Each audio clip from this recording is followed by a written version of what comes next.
Hey, how you doing today? I am Tequila Coleman. In today's video, I want to talk about what if your God ordained spouse has children by the counterfeit. So this is a question that keeps coming up, and you all are saying things such as, "What if they got children with the counterfeit, and the other parent is manipulating them?"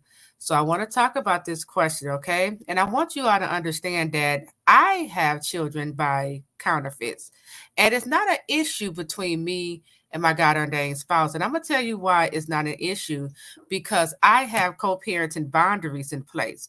It's not an issue between me and my God ordained spouse, because whenever I see the manipulation, try to rise up in this co parenting relationship, I know how to address it. I know how to call it out. Okay. So when we talk about you dealing with your God ordained spouse, maybe you are the one who's able to see the manipulation the other parent is playing on your spouse. And maybe when you try to communicate this to your God ordained spouse, I'm not sure how they responded to you, but if they are in denial, maybe it's because they're not ready to see the manipulation. Maybe, just maybe, your God ordained spouse, they probably like to be manipulated because their heart is probably still with this counterfeit.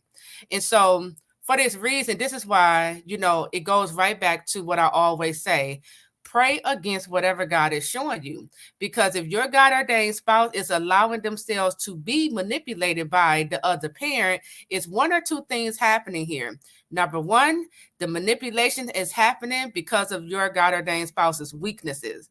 So maybe they see the manipulation, but they have a hard time telling the other parent no. They have a hard time standing up for themselves, right?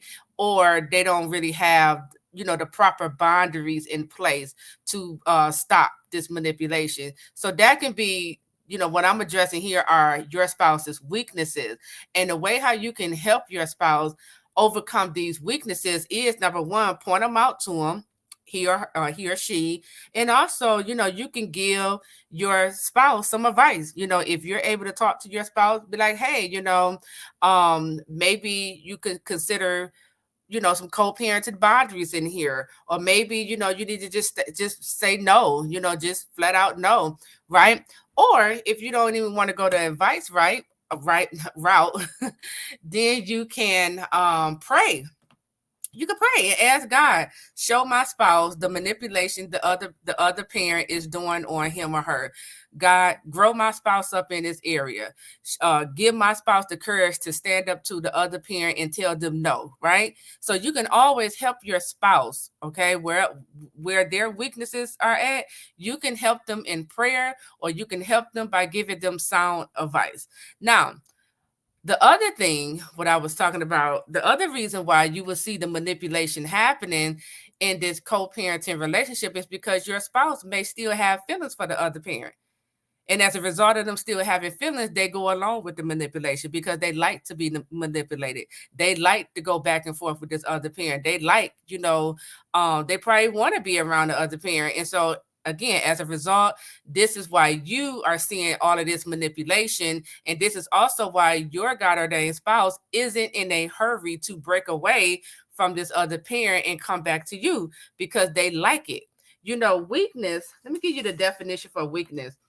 One of the definitions for weakness means a person or thing that one is unable to resist or likes excessively.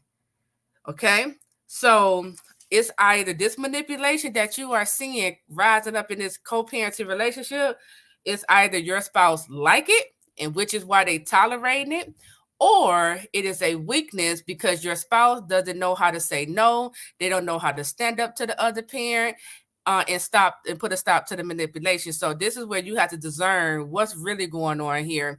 And if it is a weakness where your spouse is having a hard time to say no, if co-parented boundaries are missing here, then that is a prayer point. Okay.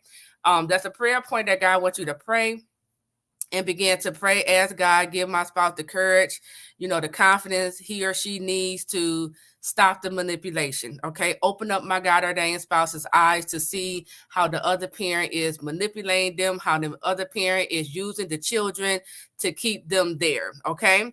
Now, the next thing I want to say here, when we talk about your God ordained spouse having children with the counterfeit, I want you as the believing spouse to take the time to heal. I want you to take the time out to heal, because when God bring your love story back around full circle, you're going to have to interact with this child. And I don't want you to look at the child, and feel these negative emotions, right? Because now you're associating this child with your spouse cheating, or with the counterfeit, whatever you experience with this counterfeit. And now you're taking your anger and pain and hurt out on this child. So you must begin to move into a place of healing. You got to heal from the betrayal, heal, from the rejection, and heal, from your spouse having this child with this counterfeit. Okay.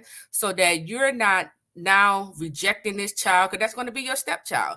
You're not rejecting your stepchild. You're not, being mean to this child. You're not taking your hurt and pain out on this child, because the child is innocent in this situation, right? So we are to always operate in love. God wants you to embrace this child when he bring your spouse back around. He wants you to embrace all of your spouse's children the same way how your spouse will embrace yours. Okay, but also, as I always say, hold your spouse accountable to still taking care of the children they made with the counterfeit. Okay, hold your spouse accountable. Make sure they still continue to take care of their children when God, restore that relationship between you and your spouse. Make sure your spouse still take care of his or her children. They still in their children's lives. Okay, they don't get a pass just because they had a child with a counterfeit, and maybe they thought it was going to work out with them, and God showed your spouse otherwise. They don't get a pass to abandon their children or reject their children. No, you hold your spouse accountable to taking care of their responsibility. And also, you do the work to heal, get better, so that you're not taking your hurt and pain out on this child.